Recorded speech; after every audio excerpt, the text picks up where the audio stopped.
صلی اللہ تعالی علیہ وسلم۔ میرے پیارے آقا صلی اللہ علیہ وسلم کے پیارے دیوانوں، آج ماہ محرم کا چوتھا چاند لگ چکا ہے۔ ہم نے اگلے 3 دنوں میں حضرت امام حسین کے نانا، ان کے بابا اور ان کی والدہ کے بارے میں کچھ شان سماعت فرمائی۔ آج انشاءاللہ میں آپ کو حضرت امام حسن کے بھائی، حضرت امام حسین کے بھائی حضرت حسن کے بارے میں کچھ بات کرنے کی سعادت حاصل کروں گا۔ میرے پیارے آقا صلی اللہ علیہ وسلم کے پیارے دیوانوں، حضرت امام حسین کے بڑے بھائی حضرت امام حسن، حضرت امام حسن کے والد کا نام مولا کائنات حضرت علی کرم اللہ تعالی وجہہ الکریم ہے، اور ان کی والدہ کا نام بی بی فاطمہ زہرا رضی اللہ تعالیٰ عنہ ہے۔ حضرت امام حسین اپنے بھائی حضرت امام حسن کو اپنا پیشوا مانتے تھے، حضرت امام حسن کو اپنا مرشد مانتے تھے۔ جب حضرت امام حسن چلتے تھے تو حضرت امام حسین ان سے تھوڑا پیچھے چلا کرتے تھے۔ حضرت امام حسن کی شان یہ ہے کہ حضرت امام حسن خلفائے راشدین میں آخری خلیفہ ہے۔ آپ کی صورت حضور صلی اللہ علیہ وسلم کے مشابہ تھی، آپ کے سر سے لے کر ناف کے نیچے تک آپ حضور کے مشابہ تھے، اور ناف سے لے کے پاؤں کے ناخن تک آپ امام حسین سے مشابہ تھے۔ عزیزان ملت اسلامیہ، آپ کا نام حسن رسول اللہ صلی اللہ علیہ وسلم نے رکھا تھا۔ زمانہ جاہلیت میں یہ نام کسی کا نہ تھا۔ حضرت امام بخاری روایت، حضرت امام بخاری علیہ رحمہ حضرت ابو بکر صدیق سے روایت کرتے ہیں کہ رسول اللہ صلی اللہ علیہ وسلم جب منبر پر تشریف لاتے تو حضرت امام حسن بچپنے کے عالم میں دوڑے دوڑے حضور کے منبر کے پاس چلے آتے اور حضور کے پہلو میں بیٹھ جاتے۔ جب حضور نصیحت کرتے تو کبھی لوگوں کی طرف دیکھتے اور کبھی حضرت امام حسن کی طرف دیکھتے اور فرماتے، یہ میرا بیٹا سیدوں کا سردار ہے، میرا بیٹا جنتی نوجوانوں کا سردار ہے، یہ بڑا ہو کر مسلمانوں کے کرائے گا۔ میرے پیارے آقا صلی اللہ علیہ وسلم کے پیارے دیوانوں، حضرت عبداللہ ابن عباس روایت کرتے ہیں کہ میرے پیارے آقا صلی اللہ علیہ وسلم جب مدینے کی گلیوں میں گزرتے تھے تب حضرت امام حسن کو اپنے کندھے پر بیٹھا لیتے تھے، تو ایک شخص سامنے سے گزرا اور حضرت امام حسن کو مخاطب کرنا، صاحبزادہ تو نے کیا سواری پائی ہے، تو نے کیا بہترین سواری پائی ہے، تیری سواری کا کیا کہنا، رحمت عالم تیری سواری ہے۔ تو حضرت محمد رسول اللہ صلی اللہ علیہ وسلم فرماتے ہیں کہ سواری تو اچھی ہے مگر جو سوار ہے وہ کتنا اچھا ہے۔ میرے پیارے آقا صلی اللہ علیہ وسلم کے پیارے دیوانوں، حضرت عبداللہ بن زبیر فرماتے ہیں کہ اہل بیت میں سب سے زیادہ مشابہ حضور سے ہے تو حضرت امام حسن ہے۔ وہ حضور کے مشابہ تھے اور حضور صلی اللہ علیہ وسلم کے سب سے عزیز تھے۔ امام حسن کی شان کیا کہوں، جب ان کے بیٹے کے بیٹے کے بیٹے کی شان یہ ہے کہ وہ بڑھیا کی ایک 12 برس کی ڈوبی ہوئی کشتی کو واپس لے آتے ہیں، وہ مردے کو زندہ کر دیتے ہیں۔ یہ ان کے بیٹے کے بیٹے کی بیٹے کی شان ہے۔ حضرت امام حسین نہایت ہی حلیم تھے اور صاحب وقار تھے، صاحب حشمت تھے۔ امام حسن ان کو یہ خون ریزی سے بہت نفرت تھی، خون ریزی ہے، یہ فتنہ ہے، اس سے بہت نفرت تھی، اسے نفرت فرماتے تھے۔ حضرت امام حسن انہوں نے اپنی زندگی میں 25 حج کیے، حالانکہ اونٹ ان کے ہمراہ تھے۔ میرے پیارے آقا صلی اللہ علیہ وسلم کے پیارے دیوانوں، حضرت امام حسن کی شان کیا کہوں، حضرت امام حسن کی شان تو یہ ہے کہ حضرت امیر بن اسحاق فرماتے ہیں کہ مدینہ منورہ کے اندر ایسا کوئی شخص نہ تھا کہ حضور امام حسن کے ساتھ بات کیا کرتے تھے تو ان کا جی کرتا تھا کہ میں ان کے ساتھ بات کیا کروں، ان کے ساتھ کلام کرتا رہوں اور ان کا کلام کبھی ختم نہ ہو۔ اور فرماتے ہیں کہ ان کی باتوں میں کبھی فحش فحش کلمہ نہیں نکلا۔ میرے پیارے آقا صلی اللہ علیہ وسلم کے پیارے دیوانوں، حضرت امام حسن کا بچپن کیا تھا؟ حضرت امام حسن بچپنے کی اندر، بچپنے کی عالم میں لوح محفوظ کا مطالعہ کرتے تھے، اور صحیح بخاری کے مطابق حضرت امام حسین اپنے عہد طفیلیت میں جب حضرت امام حسن چھوٹے تھے تو انہوں نے ایک صدقے کا خرما منہ میں رکھ دیا، تو حضور صلی اللہ علیہ وسلم فرماتے ہیں کیا بیٹا تم جانتے نہیں کہ یہ صدقہ ہم پر حرام ہے؟ کیا تم جانتے نہیں یہ صدقہ ہم پر حرام ہے؟ اس پہ علماء کرام کا اعتراض ہے کہ بچوں کو حسن کا یقین اور بچوں سے نہیں کیا جا سکتا، کیونکہ حضرت امام حسن بچپنے کے اندر لوح محفوظ کا مطالعہ کیا کرتے تھے۔ اور آج کا بچہ کیا ہے؟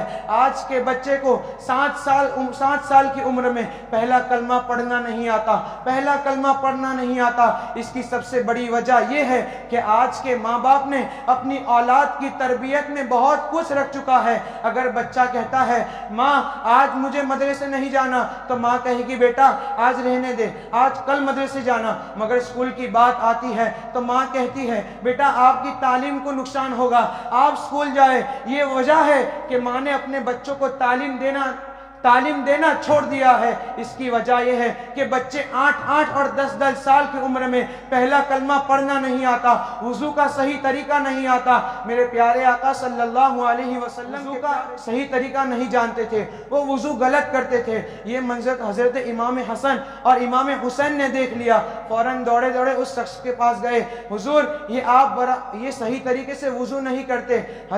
چنانچہ حضرت امام حسن حضرت امام حسین سے کہتے ہیں میں آپ سے اچھا وضو کرتا ہوں۔ حضرت امام حسن حضرت امام حسین سے کہتے ہیں میں آپ سے اچھا، بڑے شخص سے کہتے ہیں اے شیخ اب آپ ہی بتا دو کہ ہم دونوں میں سے سب سے اچھا وضو کون کرتا ہے؟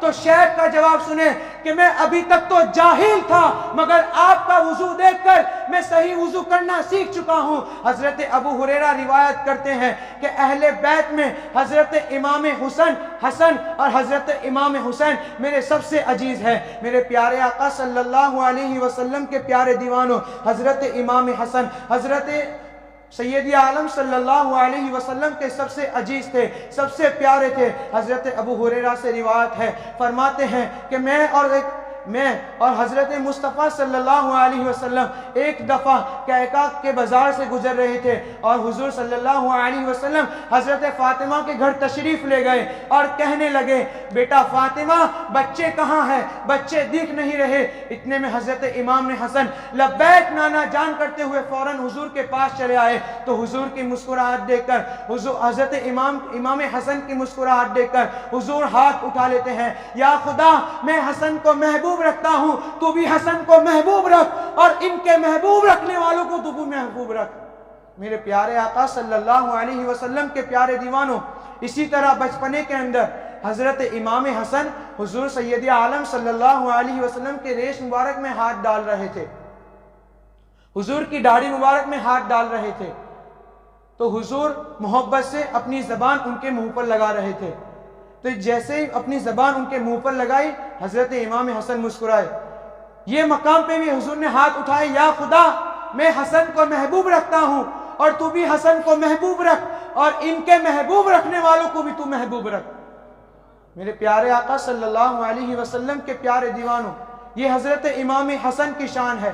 حضرت امام حسن نے بہت اسلام کے کام کیے، تبلیغی اسلام کے کام کیے، احکام کیے، اور فرائض و امانت پہ بہت اپنی زندگی گزاری۔ جب مدینے میں تشریف لے گئے تو کچھ لوگوں نے انہیں زہر دے دیا، اور زہر دیا، کسی نے کھجوروں کے اندر زہر دیا۔ کچھ روایت کے مطابق یہ پتہ چل رہا ہے کہ حضرت امام حسن کی شہادت زہر سے ہوئی ہے، اور ایک روایت سے یہ معلوم ہو رہا ہے کہ ان کی بیوی جعدہ بن اشعد نے کسی وجہ سے انہیں زہر دے دیا تھا۔ یہ حضرت امام حسن کی شہادت۔ تو حضرت امام حسن کو 2 مرتبہ پہلے زہر دیا گیا، ایک مرتبہ کھجوروں کے اندر زہر دیا گیا، تب ایک مرتبہ پانی کے اندر زہر دیا گیا۔ دونوں مرتبہ حضور اپنے نانا کی مزار شریف پر جا کر دعا کرتے، وہ زہر اچھا ہو جاتا تھا۔ مگر تیسری بار حضرت امام حسن کو زہر دیا تو ہیرے کو پیس کر دیا۔ ہیرا بہت زہری ہوتا ہے، ہیرے کو پیس کر دیا تو اس کا اثر بہت زیادہ ہونے لگا، تو حضرت امام حسن اپنی زندگی سے مایوس ہو گئے. حضرت امام حسن اپنی زندگی سے مایوس ہو گئے. حضرت امام حسین آئے تو انہوں نے اپنا پورا واقعہ بیان کیا. تو حضرت امام حسین نے کہا یہ کیسے ہوا بھائی، آپ اس کا نام تو، زہر دینے والے کا نام تو بتائیں. تو حضرت امام حسین نے کہا نہیں بتاؤں گا. تو حضرت امام حسین نے کہا بتاؤ بھائی. تو حضرت امام حسن کہتے ہیں کیا کام ہے؟ تو حضرت امام حسین کہتے ہیں میں اس کو قتل کر دوں گا، میں اس کو قتل کر دوں گا. تو حضرت امام حسن کہتے ہیں اگر حسن نے یہ بات نہیں بتائی کہ کس نے زہر دیا، بات بتانے سے منع کر دیا، اور حضرت امام حسن اپنی شہادت کا انتظار کرنے لگے. حضرت امام حسن اپنی شہادت کا انتظار کرنے لگے. اس زہر دینے کے 40 دن کے بعد حضرت امام حسین شہید ہو جاتے ہیں. انا للہ و انا الیہ راجعون. تو حضرت ابو ہریرہ فرماتے ہیں کہ حضرت امام حسن کے شہید ہونے کے بعد مدینے میں عورتوں نے 1 ماہ تک شوق منایا تھا. مدینے میں عورتوں نے 1 ماہ تک شوق منایا تھا. اور حضرت امام حسن کی شہادت، کسی کی شہادت پہ نہ روئے. میرے پیارے آقا صلی اللہ علیہ وسلم کے پیارے دیوانوں، آج ماہ محرم کے مہینے میں مسلمانوں کی بستی میں ڈھول پیٹے جاتے ہیں، ڈھول بجائے جاتے ہیں. میرے پیارے آقا صلی اللہ علیہ وسلم کے پیارے دیوانوں، اگر مسجد کا امام ڈھول بجانے سے منع کر دے تو کہتے ہیں یہ امام تو یزید ہے. تو سارے محلے والے ٹرسٹیوں کے پاس جاتے ہیں، متولی سے کہتے ہیں یہ امام کو چھوٹا کر دے، یہ تو یزید ہے، یہ تو ڈھول بجانے سے منع کرتا ہے، آپ اس کو چھوٹا کر دے. آپ مجھے بتائے کہ ڈھول کے خلاف کہنے والا یزید کب سے ہو گیا؟ مسجد کا امام اگر ڈھول کے خلاف کہہ دے تو وہ یزید ہو گیا. نہیں، مسجد کا امام کبھی یزید نہیں ہے. اگر کسی کے اندر ہمت ہے تو وہ مجھے یزید کہہ کر بتائے. میرے پیارے آقا صلی اللہ علیہ وسلم کے پیارے دیوانوں، میں ایک بات آپ سے پوچھنا چاہتا ہوں، کیا ڈھول بجانے والا حسینیت بن جاتا ہے؟ کیا ڈھول خیمے حسین میں بجا تھا؟ کیا ڈھول خیمے حسین میں بجا تھا؟ کیا ڈھول حسین کی شہادت میں بجا تھا؟ کیا علی اکبر کی شہادت میں ڈھول بجا تھا؟ کیا علی اصغر کی شہادت پہ ڈھول بجا تھا؟ جب قاسم کے لاش پہ گھوڑے دوڑائے جا رہے تھے تب ڈھول بجا تھا؟ مجھے جواب دو، تب ڈھول بجا تھا؟ جب بیویوں کی چادریں چھینی گئی تھی تب ڈھول بجا تھا؟ میرے پیارے آقا صلی اللہ علیہ وسلم کے پیارے دیوانوں، کیا ڈھول بجا تھا؟ ارے جس کی شادیوں میں ڈھول نہیں بجے تو ان کی شہادت میں ڈھول کیسے بج سکتے ہیں؟ ڈھول بجانے والے حسینی تصور کرتے ہیں. میرے پیارے آقا صلی اللہ علیہ وسلم کے پیارے دیوانوں، تم ڈھول بجاؤ مگر ایک شرط ہے، جب اپنے 18 سال کے بچے کا انتقال ہو جائے تب ڈھول بجانا، پھر علی اصغر کی شہادت پہ ڈھول بجانا، پھر علی اصغر کی شہادت پہ ڈھول بجانا. اگر تیرے بچے کا انتقال ہو جائے تو تالی بجانا بھول جاتا ہے. تیرے بچے کا انتقال ہو جائے تو تالی بجانا بھول جاتا ہے. اور حضرت امام حسین کی شہادت پہ تم ڈھول بجاتے ہو، ناچ گانے کرتے ہو.